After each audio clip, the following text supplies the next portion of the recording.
Évangile de Jésus-Christ selon saint Luc 10, 1, 9.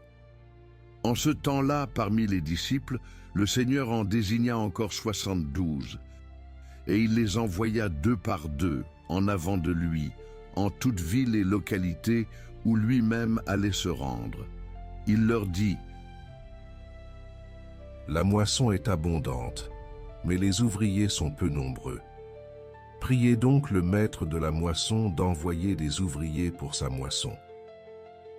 Allez, voici que je vous envoie comme des agneaux au milieu des loups. Ne portez ni bourse, ni sac, ni sandales, et ne saluez personne en chemin. Mais dans toute maison où vous entrerez, dites d'abord « Paix à cette maison ».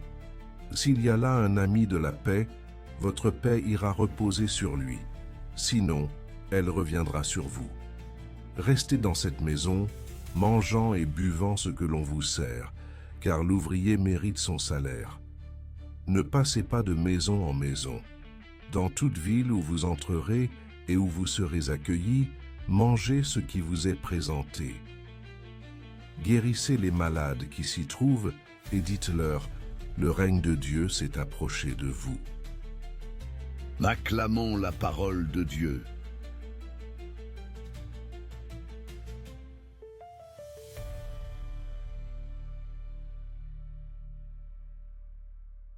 Être ouvrier de la moisson, envoyé par Jésus aujourd'hui.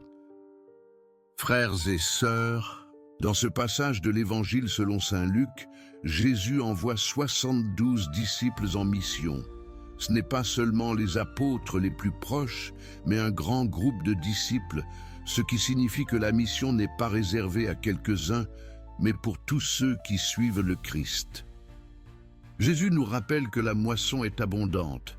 Le monde est plein de cœurs en attente de l'amour de Dieu, mais les ouvriers sont peu nombreux. Nous sommes donc appelés à répondre, chacun selon nos dons, à cette mission. Il envoie ses disciples pauvres et fragiles, sans argent, sans sac, sans sandales. Cela veut dire qu'ils doivent se confier totalement à Dieu et se présenter dans la simplicité, sans chercher à impressionner. Leur seule force, c'est l'Évangile qu'ils portent. Il leur donne aussi une mission claire. Porter la paix, paix à cette maison. Le disciple de Jésus est porteur de paix, pas de division. Accueillir et se laisser accueillir. Ne pas chercher à contrôler, mais recevoir humblement ce qui est donné. Guérir et annoncer. Poser des gestes concrets de bonté et proclamer que le royaume de Dieu s'est approché. Pour nous aujourd'hui, ce passage nous dit: Jésus nous envoie aussi dans notre quotidien, famille, travail, quartier. Il nous demande d'apporter la paix, d'être des témoins par notre attitude avant même nos paroles.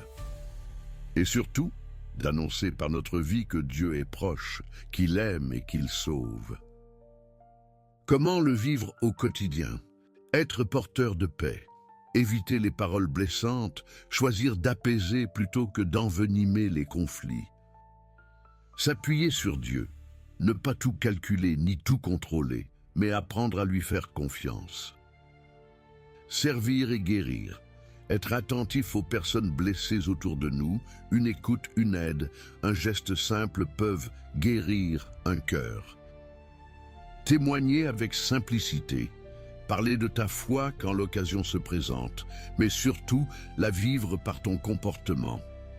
Chaque rencontre peut devenir une mission où tu annonces par ta présence que le royaume de Dieu est proche. Prière finale. Seigneur Jésus, tu as envoyé tes disciples deux par deux pour annoncer la paix et la bonne nouvelle du royaume. Aujourd'hui encore, tu m'appelles à être ton témoin dans le monde. Donne-moi un cœur simple et confiant. Apprends-moi à porter la paix dans ma maison, dans ma famille, dans mon travail. Fais de moi un serviteur attentif aux malades, aux pauvres et à ceux qui souffrent. Et par ton Esprit Saint, rends-moi joyeux et courageux pour annoncer ton amour. Amen.